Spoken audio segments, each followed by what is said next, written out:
బ్రహ్మాజీ గారు ఇక్కడ first of all congratulation మీకు. Thank you. ఎందుకంటే ఇలాంటి క్యారెక్టర్ ఒప్పుకోవడం అనేది మీ లైఫ్ టైం మెమొరీ అనేది మీరు చెప్పారు. వన్స్ గద్దర్ అవార్డ్ అనేది అనౌన్స్ చేయగానే మీ ఫీలింగ్ ఏంటి? ఈ సినిమా షూటింగ్ టైంలో మీరు ఫస్ట్ డే చేసినప్పుడు ఆ ఫీల్ ఏంటి? వన్స్ గద్దర్ అవార్డు రాగానే ఆ ఫీల్ ఎలా ఉండే? ఈ సినిమా ఆయన చరిత్ర చదవగానే వినగానే ఈ సినిమా చేస్తే అవార్డు వస్తుంది అప్పుడే తెలిసింది నాకు. మన ఎందుకంటే అంత అద్భుతమైన కంటెంట్ ఉన్న సినిమా.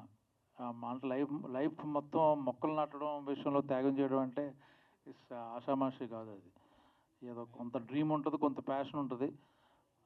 బట్ అంత అచీవ్ చేయడం అన్నది ఇంపాసిబుల్. ఈ సబ్జెక్ట్ వినగానే ఆయన గురించి తెలియగానే ఈ సినిమా 100% అవార్డు వస్తుంది అనుకున్నాను. థ్యాంక్స్ టు తెలంగాణ గవర్నమెంట్ గుర్తించి అవార్డు ఇచ్చారు. రమాజీ గారు నమస్తే. నమస్తే అండి. కంగ్రాచులేషన్స్ అవార్డు వచ్చిన సందర్భంగా. థ్యాంక్ యూ అండి. సో ఇటువంటి క్యారెక్టర్స్ చేయడానికి కూడా మీరు ఇందాక అన్నట్టుగా అదృష్టం ఉండాలి, అవకాశం రావాలని. అవునండి. సో ఈ సబ్జెక్ట్లో మీకు టఫ్ అని అనిపించిన డైలాగ్స్ కానీ మోడ్యులేషన్ కానీ ఏమనిపించింది? రొటీన్ సినిమాలు వేరు, ఈ సినిమా వేరు, అంటే డిఫరెంట్ క్యారెక్టర్. అంటే కొంచెం ఏజ్డ్, బేసికల్ నేను చాలా యంగ్ కాలేజ్ స్టూడెంట్ కాబట్టి ఏజ్ క్యారెక్టర్ ఇచ్చేటప్పుడు కొంచెం ఇబ్బంది పడ్డాను. ఆయన ఏజ్ అంటే ఏదో వేరే సినిమాలో ఒక ఏజ్డ్ క్యారెక్టర్ చేసేయడం వేరుని పెద్ద భారం మోస్తున్నాను. ఏమాత్రం కొంచెం మరి తేడా వస్తే ఆయన గొప్ప చరిత్ర ఉన్నాయి, పద్మశ్రీ వచ్చింది, ఆ బయోపిక్ అది, ఆ భయం ఉంది అండి యాక్చువల్గా. సో ఒళ్ళు దగ్గర పెట్టుకుని చేశాను చాలా మట్టుకి. పలానా సీన్ కానీ ప్రతిదీ భయంతో అంత రీచ్ అవుతున్నానా లేదా అన్న భయం మట్టుగా ఉంది అది. సో ప్రతి విషయంలో టఫ్గానే అనిపించింది నాకు లాస్ట్ ఆయన కొంచెం ఏజ్డ్ అయిన దగ్గర నుంచి.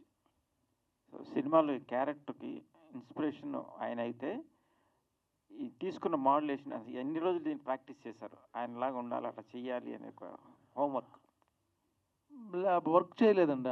చదువుకుంటే నాకున్న ఎక్స్పీరియన్స్ బట్టి నేను ఊహించుకుని ఆయన కొన్ని వీడియోలు డైరెక్టర్ గారు అంత ఇన్పుట్ అంతా ఆయనే ఇచ్చారు. కంప్లీట్ ఆయన స్టిల్స్ కానీ ఆయన ఎవరెవరిని కలిశారు కానీ వాళ్ళతో సన్నిహితంగా ఉన్న మా రామయ్య గారితో ఉన్న వాళ్ళతో మాట్లాడించారు. సో వాళ్ళందరూ ఇచ్చిన ఇన్పుట్ కొన్ని వీడియోస్ చూడడం, చాలా ఆర్టికల్స్ చదవడం వల్ల నాకు ఈజీ అయిపోయింది యాక్చువల్గా. సో హోంవర్క్ అంటూ ప్రత్యేకంగా ఏం చేయలేదండి. వేము గారు ట్రాన్స్ఫర్. వేము గారు కంగ్రాట్స్. థ్యాంక్ యూ మూర్తి గారు. చాలా మంచి సబ్జెక్ట్ తీసుకున్నారు. Thank you. అంటే ఇవాళ యూత్కి కానీ జనానికి కానీ ఒక ఇండైరెక్ట్గా మెసేజ్, మన పని మనం చేసుకుంటూ సమాజానికి కూడా ఉపయోగపడి పని చేయాలని ఒక కాన్సెప్ట్ తీసుకోవడం అనేది మంచిదే. దాని తీరిన రియల్ జీవితాన్ని తీసుకున్నారు, రామయ్య జీవితాన్ని తీసుకున్నారు ఆ కాన్సెప్ట్.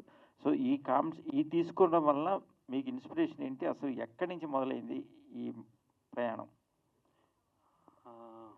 మూర్తి గారు, మీకు మాకు 30 సంవత్సరాల పరిచయం. నా గత సినిమాల గురించి మీకు తెలుసు. సామాజిక అంశం ఎక్కడన్నా మనకు ఇంటరాక్ట్ అయితే తప్పకుండా నేను ఆ సినిమా చేస్తాను. ఈయనది ఒక చిన్న మీడియాలో ఒక ఆయన కోసం బయోపిక్ చూస్తున్నాను నేను, లైవ్ చూస్తూ ఉంటే చనిపోయిన తర్వాత పాపం ఒక అతను అన్నాడు, ఒక మీడియా అతను అన్నాడు, పాపం రామయ్య గారు కథ ముగిసిందా, ఇన్ని సంవత్సరాలు చేస్తున్నాడు చెట్టు నాటడం, ఆయనతో ఇంకెవరు లేరా, నెక్స్ట్ జనరేషన్ ఇతను గుర్తుపెట్టుకుంటారా అన్న మీ జర్నలిస్ట్ ఒక అతను చెప్పిన దాన్ని బట్టి నేను ఇమ్మీడియట్లీ రియాక్ట్ అయిపోయి, నిజమే కదా, ఆయన భవిష్యత్ తరాలు తెలియాలంటే ఆయన మీద సినిమా తీయాలని చెప్పేసి ఇమ్మీడియట్లీ అతను రీసెర్చ్ చేసి ఆయన కథ గురించి తెలుసుకొని, ఆయన క్యారెక్టర్ తెలుసుకొని, ఫ్యామిలీని కలిసాము, వాళ్ళ గురించి తెలుసుకొని చేయడం జరిగిందండి. నిజంగా ఆయన క్యారెక్టర్ చేయాలంటే ఛాలెంజే. ఆయన అంత ఇన్నోసెంట్గా ఉంటాడు, తన పని తను చూసుకుంటాడు, చెట్టు నాటడమే ధ్యాస ఆయనకు. అలాంటి క్యారెక్టర్ ఎవరని అనుకున్నప్పుడు ఫస్ట్ నేను రాసుకున్న టిక్ చేసుకుంది బ్రహ్మాజీ గారు అనమాట. బ్రహ్మాజీ గారు నిజంగా నేను ఏ టైంలో ఆయన క్లిక్ చేస్తున్నాను కానీ కరెక్ట్ సూటబుల్గా ఆయన ఎఫర్ట్ పెట్టాడు. నిజంగా థ్యాంక్ యూ సార్, మీరు ఇంత ఎఫర్ట్ పెడతారని నేను ఊహించలేదు. ఊహించిన దానికన్నా ఎక్కువ ఎఫర్ట్ పెట్టి చేశారండి. ఆయన ఈ సినిమా నేను అనుకున్న విధంగా ఫీచర్ సినిమా చేస్తాను, బట్ గద్దవాడ్స్ కోసం దీన్ని 40 minutes తగ్గించాను సార్. అయినా కూడా వాళ్ళు గవర్నమెంట్ వాళ్ళు దీన్ని గుర్తించి, జూరీ వాళ్ళు గుర్తించి బెస్ట్ ఇచ్చారు. తప్పకుండా ఇది భవిష్యత్ తరాలకు మేము ఉన్నా లేకపోయినా ఈ సినిమా ఉంటుందని మేము అనుకుంటున్నాను. సో ప్రచార నిమిత్తం ఇప్పుడు తెలంగాణ కానీ ఏపీ కానీ ఇది అందరి యావత్ భారతదేశానికి యావత్ ప్రపంచానికి ఉపయోగపడే అంశం కథాంశం. దీని ప్రచారం నిమిత్తంగానే స్కూల్స్ కానీ వాటికని ఆయన ప్లానింగ్ చేస్తున్నారు, దాన్ని ఇక్కడ షెడ్యూల్ చేశారు మళ్ళీ సినిమాని చూపించడానికి, సార్ పిల్లలకి చూపించడానికి. పిల్లలకా? యాక్చువల్లీ ఇది నిజమే, ఇది కమర్షియల్ సినిమా అని దీన్ని పోల్చొద్దు సార్, ఇది ఎప్పుడు కమర్షియలే.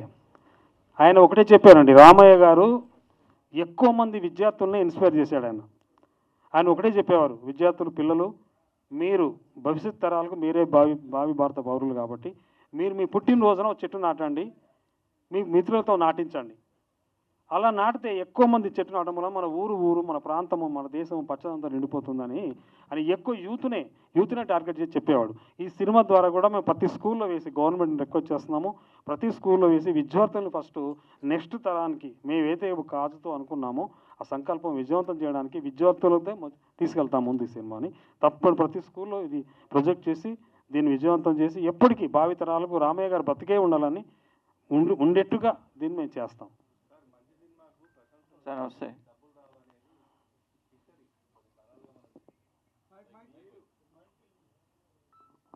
ఈ మూవీ పరంగా మీరు ఎంత ఖర్చు పెట్టారు, మీరు ఎంత సేఫ్లో ఉన్నారు, ఏంటి మీకు ఏమైనా రిటర్న్ వచ్చిందా? మా కష్టానికి ఫలితం. నెట్ఫ్లిక్స్ వాళ్ళు ఒక 30 crores ఆఫర్ ఇచ్చారండి. పోటీ పడుతున్నారు ఓటీటీ వాళ్ళందరూ, శాటిలైట్ కానీ నైజాం కూడా మైత్రి కానీ వీళ్ళందరూ సితారా వాళ్ళు మేము కొంటాం అని. దీనికి బడ్జెట్ అంటూ ఏం లేదు సార్, అందరూ హార్డ్ వర్క్, అందరూ ఫ్రీగా. ఈవెన్ భోజనాలు కూడా మేము స్కూల్లో చేసేవాళ్ళం. అక్కడ గవర్నమెంట్ స్కూల్లో షూటింగ్ చేస్తుంటే వాళ్ళు మాకు మధ్యాహ్నం భోజనం పెట్టేవారు. మా ప్రొడ్యూసర్ గారు స్పెండ్ చేశారు పోస్ట్ ప్రొడక్షన్ కానీ, మేము ఆర్టిస్టులు తీసుకోవాలి, మిగతా అన్నింటికి ఖర్చు అవుద్ది. బట్ బడ్జెట్ గురించి అడిగే సినిమా కాదు ఇది, it's not a commercial movie కాదు కదా, అందుకని. మేడం డెఫినెట్గా వస్తారండి అందరూ, చేయొచ్చండి. అందరూ అనుకుని ఒక మాట అనుకుంటే ఇలాంటి యాక్చువల్గా ఇలాంటి సినిమాలకి ఆర్టిస్టులు దొరకాలి.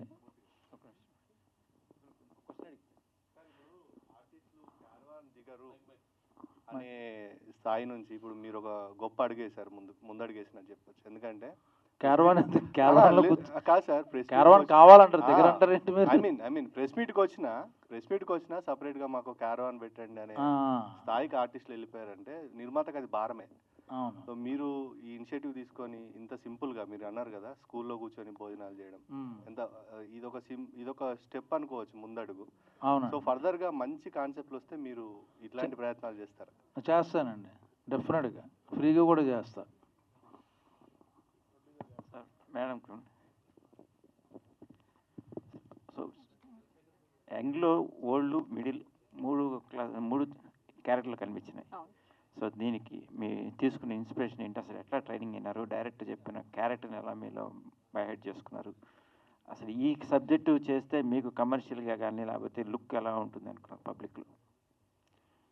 అంటే డైరెక్టర్ గారు చెప్పారు, నేను ఇంత ఓల్డ్ ఎప్పుడు చేయలేదు, కాకపోతే యంగ్ టు ఓల్డ్ ఉంది కాబట్టి ఓన్లీ ఓల్డ్ అయితే చేయకపోయేదేమో మరి ఇంత అనేసి, కాకపోతే యంగ్ టు ఓల్డ్ ఉంది కాబట్టి ఇందులో మళ్ళీ ప్రతి ఒక్క ఎమోషన్స్ ఉన్నాయి. అండ్ వనజీవి రామయ్య గురించి తెలుసు కానీ వాళ్ళ వైఫ్ గురించి ఎవరికి తెలియదు. సో తను ఇంకెంత సపోర్టివ్గా హస్బెండ్కి అండ్ ఇంట్లో ఉంది అనేసి ప్రతి ఒక్కరికి తెలిసే రోల్ అది.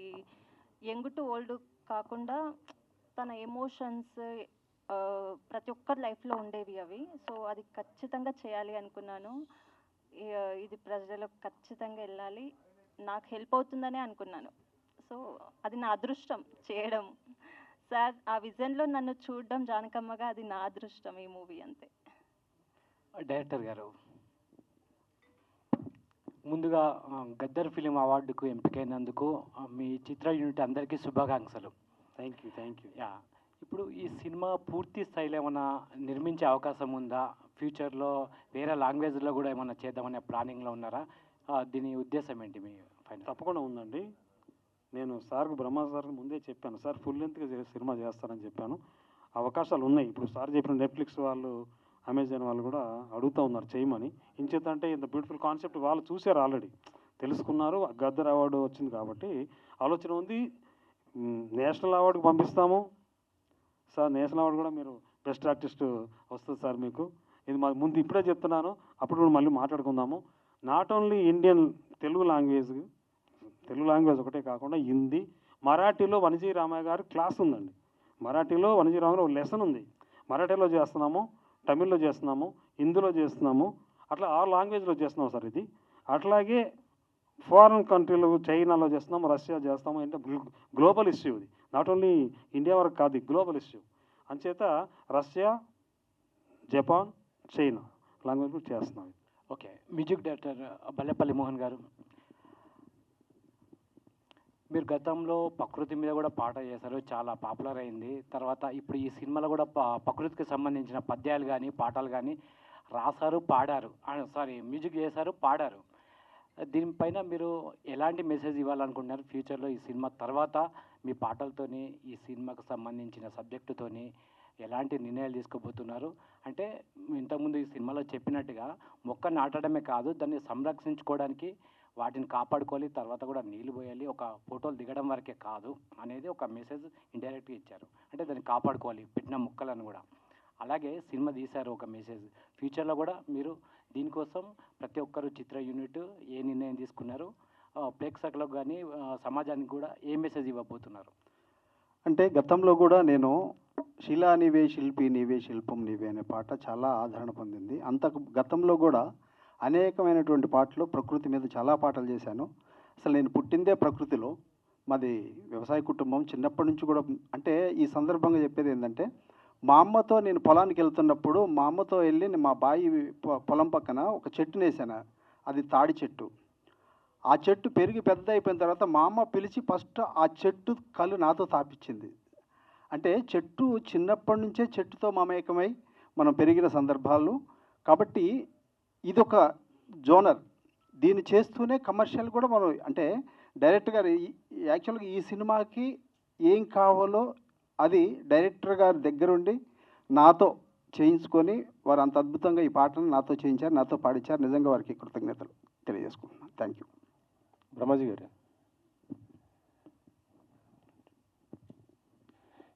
ఈ షార్ట్ ఫిల్మ్ మీరు అసలు డబ్బులు కూడా తీసుకోలేదు, నిజంగా చాలా గ్రేట్ అండి. థ్యాంక్ యూ అండి. ఎన్ని మొక్కలు నాటారు సార్ మీరు ఇప్పటి వరకు? నాకు అన్ని చేసిన ప్రతిదీ మొక్కలు నాటించాడు ప్రతిరోజు. చాలా మటుకు ఫుటేజ్ లేదు ఇది. చాలా చెట్లు నాటాను మొత్తం ఖమ్మంలోని, అందరితోని, మొత్తం ఫారెస్ట్ ఆఫీసర్స్తోని, వికారాబాద్లోని నాటుతూనే ఉన్నాను. వికారాబాద్ అంటే ఈ మొక్కలు నాటడం అనేది నిజంగా చాలా అంటే మీరు చెప్పినట్టుగా భవిష్యత్ తరాలకు ఎంతో ఉపయోగం ఉంటుంది. అవునండి. మరి అలా నాటుతున్న వాటిని మీరు ఏమైనా సంరక్షించే బాధ్యత కూడా తీసుకున్నారా, లేకపోతే ఎట్లా? అచ్చా, నేను మళ్ళీ వాళ్ళ బాధ్యతనే ఈయనకి అప్పచెప్పాను. మా డైరెక్టర్ గారు సినిమాలే కదా సార్, నేను మీరు అచ్చా డెఫినెట్గా నాకు ఫస్ట్ నుంచి బాగా మొక్కలంటే బాగా ఇష్టం. మా ఇంట్లో స్థలం ఉన్నా లేకపోయినా పక్కన పెట్టుకుంటాను. డైలీ నేనే మొక్కలు నీళ్లు పోస్తుంటాను. బాగా ఇష్టం అండి మొక్కలు నాకు యాక్చువల్గా.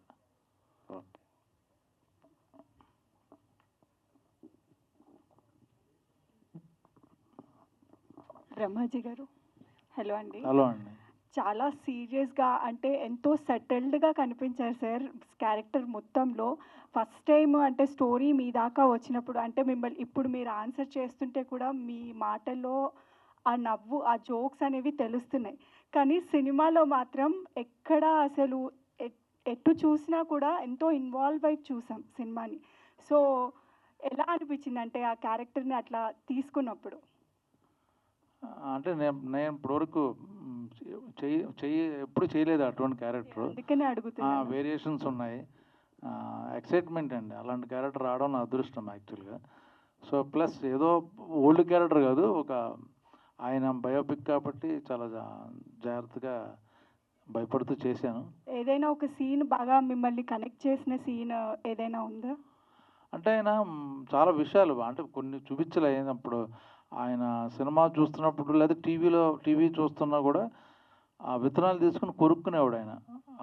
పైన అదేంటి సీడ్, దాన్ని ఏమంటారు, పైన కప్పులు ఉంటాయి కదా, అది తీసేవాడు ఇలాగ నోటితో పళ్ళతలాగా చూస్తూ. సో ఆ టైం కూడా వేస్ట్ చేసేవాడు కదా ఆయన. అందుకని ఆయన పళ్ళు కూడా ఇక్కడ నల్లగా అయిపోయి కొన్ని ఊడిపోయినాయి కూడా ఆ విత్తనాలు పైన కవర్ తీయడం వల్ల అన్నమాట.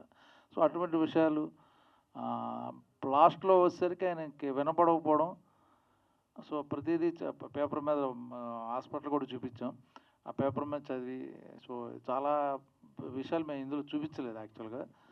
సరే, చాలా ఎక్సైట్మెంట్ ఉన్న క్యారెక్టర్ అండి ఆయన ఏదో జస్ట్ ఏదో పల్లెటూరులో పుట్టేసి ఏదో మొక్కలు నాటేద్దాం డిసైడ్ అయిపోవాలి. చాలా జ్ఞానం ఉంది సైంటిఫిక్గా మొక్కల గురించి కానీ, పాటలు పాడుతుంటారు కదా, పాటలు పాడడం కానీ, పద్యాలు అన్నీ చాలా ఇన్స్పిరేషనల్ స్టోరీ అండి ఆయన క్యారెక్టర్.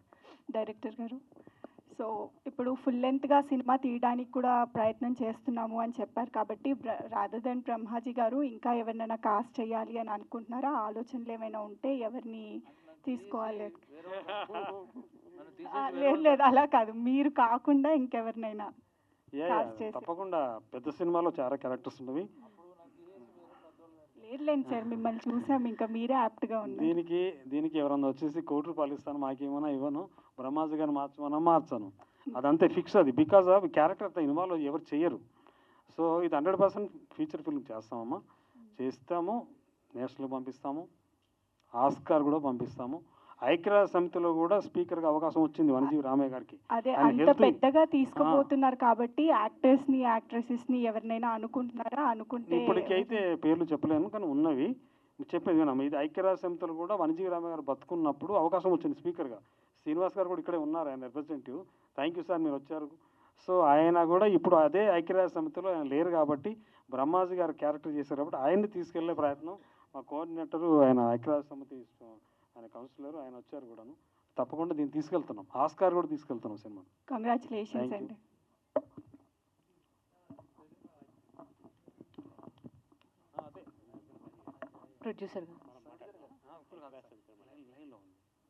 ప్రొడ్యూసర్ గారు హాయ్ అండి. హలో. సో షార్ట్ ఫిలిం తీశారు అండ్ గద్దర్ ఫిల్మ్ అవార్డ్స్ కూడా సెలెక్ట్ అవ్వడం జరిగింది. Congratulations for that. So budget అంతా లో బడ్జెట్లోనే అయిందా? ఎందుకంటే బ్రహ్మాజీ గారిని ఇక్కడే చాలా ఇబ్బంది పెట్టారు స్టేజ్ పైన, అక్కడ ఇంకా ఎంత ఇబ్బంది పెట్టుంటారు అని ఒక ఆలోచన మొదలైంది. సో బడ్జెట్ విషయంలో మా డైరెక్టర్ గారు కానీ, హీరో గారు కానీ, మేడం గారు కానీ ఎవరు కూడా బడ్జెట్ విషయంలో ఇబ్బంది పెట్టలేదండి. సినిమా ఎంత న్యాచురల్గా ఉందో బడ్జెట్ కూడా అంతే న్యాచురల్గా ఉంది. అంటే బడ్జెట్. ఆయన ఆల్రెడీ ఒక senior actor, number of films ఆయన చేశారు. అంత సీనియర్ యాక్టర్ని సెట్స్లో మేనేజ్ చేయడం అంటే ఆయనకి కొన్ని కంఫర్ట్స్ ఉంటాయి.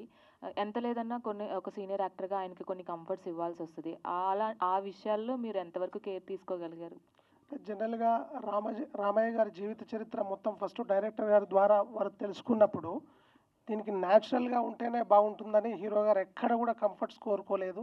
చాలా న్యాచురల్గా అంటే నేచర్తో కనెక్ట్ అయ్యి ఉండడానికి మాత్రమే వారు ప్రయత్నం చేశారు. అద్భుతంగా, వాస్తవానికి మీరు సినిమా చూసుంటారు, ఎక్కడ కూడా అంటే బ్రహ్మాజీ గారు కానీ, నాగరాణి గారు కానీ నటించినట్టు మాత్రం నాకు అనిపించలేదు. ఇద్దరు కూడా జీవించారు పాత్రలలో కూడా.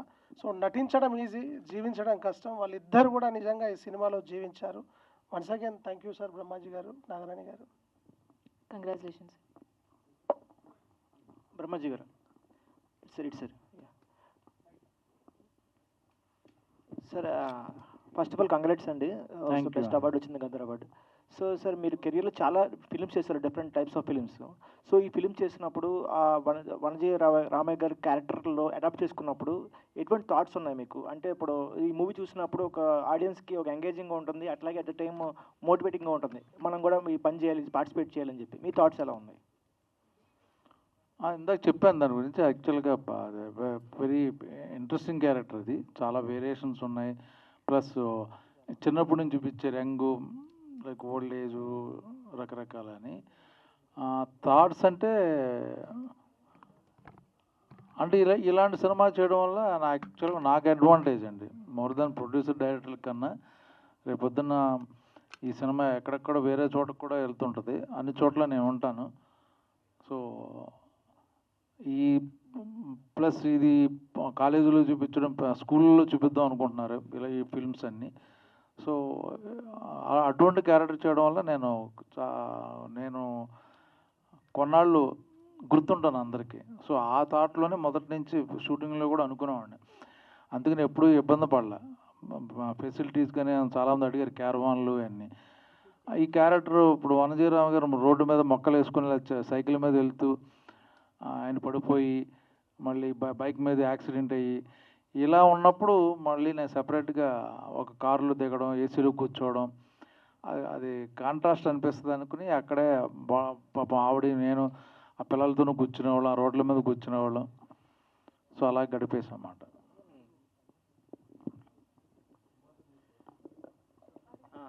ఈ సినిమాతోనా ఎప్పుడు ఇస్తున్నారు? బ్రహ్మాజీ గారు ఎక్కడ? ఇక్కడెక్కడ న్యాచురల్గా ఆర్టిస్టుల మధ్యన డిస్కషన్ నడుస్తుంది కానీ నెక్స్ట్ ఏం చేస్తున్నారు ఏంటి, ఏ మూవీస్ మీరు ఈ షార్ట్ ఫిల్మ్ ఇలా చేద్దాం అనుకుంటున్నారని చెప్పినప్పుడు మీకు వచ్చిన బెస్ట్ అంటే ఇండస్ట్రీ వర్గాల నుంచి ఎవరి దగ్గర నుంచి బెస్ట్ కమెంట్స్ వచ్చినాయి? తెలిసిన ఆర్టిస్టులు అందరూ చాలా చెప్పారు యాక్చువల్గా. ప్లస్ మొన్న అవార్డు వచ్చింది కాబట్టి చాలా తెలిసింది ఈ సినిమా, అరే నువ్వు చేసావా, నువ్వు అనుకోలేదు అని చాలా అందరు ఆర్టిస్టులు కలీగ్స్ అందరూ అప్రిషియేట్ చేశారు. అది నీకు ఇంట్రెస్ట్ ఉంది కాబట్టి ఇటువంటిది నువ్వు చేస్తావులే అని కొందరు జోకులు వేసేవారు. బట్ వెరీ హ్యాపీ, అందరూ కలీగ్స్ అందరూ చాలా హ్యాపీ అన్నమాట. ఈ షార్ట్ ఫిల్మ్లో యాక్చువల్గా మాజీ ఉపరాష్ట్రపతి మన వెంకయ్యనాయుడు గారు, అలాగే గరికపాటి గారు వాళ్ళు కూడా వాళ్ళతో పాటు కూడా స్క్రీన్ షేరింగ్ అయితే జరిగింది. మీకు అప్పుడు ఏమనిపించింది, ఎక్స్పీరియన్స్ ఎలా? అంటే ఈ విధంగానే అట్లీస్ట్ వాళ్ళిద్దరిని కలవడం జరిగింది ఈ సినిమా షూటింగ్ వలన. ఆయన పాపం వెంకయ్యనాయుడు గారు ఆ రోజు మేము కలవడం, ఆయన అక్కడ ఆయన వాళ్ళ ఇంట్లోనే టిఫిన్లు చేసాం. ఆయన బాగా తెలుసు అనుకుంటా, వనజీవి గారు కూడా ఆయన కూడా సన్మానం చేశారు. సో ఆ రోజంతా షూటింగ్ అక్కడే చేసాం అన్నమాట. సో ఆ విధంగా మెట్ so many people like that. Director గారు యాక్చువల్గా ఇలాంటి ప్రయత్నాలు చేసే ముందు స్టార్టింగ్ కొద్దిగా బడ్జెట్ పెట్టడానికి ఎవరు ముందుకు రారు.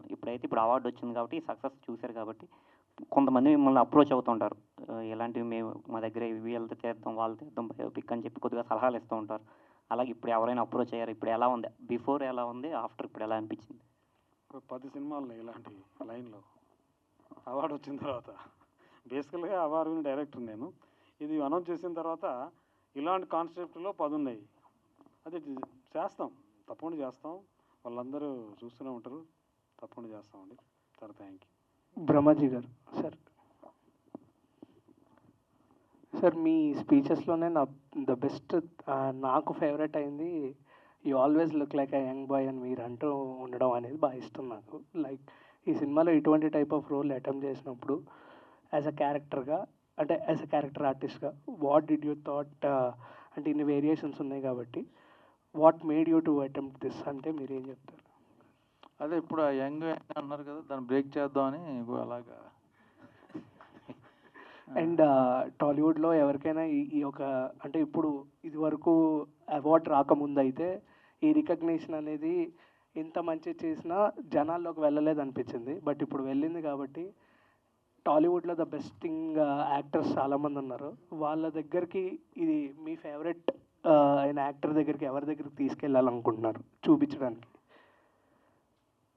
యాక్చువల్లీ చిరంజీవి గారిని కలుద్దాం అనుకుంటున్నాం, ఆయనతో కూడా ఒక మొక్క నాటించాలి. ఎందుకంటే ఆయన కలిసినట్టున్నారు కదా, వనజీవి రామయ్య గారు కూడా ఆయన కలిశారు, సన్మానం చేశారు ఆయన మన చిరంజీవి గారు. సో ఆ విధంగా ఈ సినిమాని ఆయన ద్వారా ముందుకు తీసుకెళ్ళాలనుకుంటున్నాం అన్నమాట. Okay sir, thank you. అంతేగా, థ్యాంక్ యూ అండి. థ్యాంక్ యూ సో మచ్ అండి, thank you all. Once again, congratulations to the team, Vanajeevi Ramaya team అందరికీ hearty congratulations.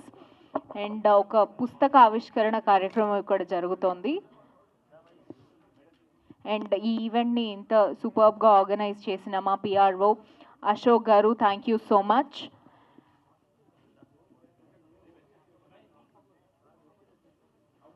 Once again, hearty congratulations to our director, Vemuganti Garu,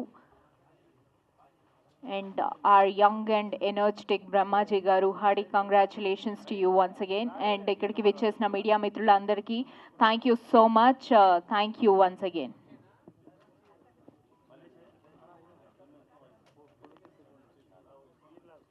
Ballepalli Mohan గారికి ఒక చిరు సత్కారం, వారి బాల్య మిత్రుడు ఫ్రమ్ వరంగల్, మౌరే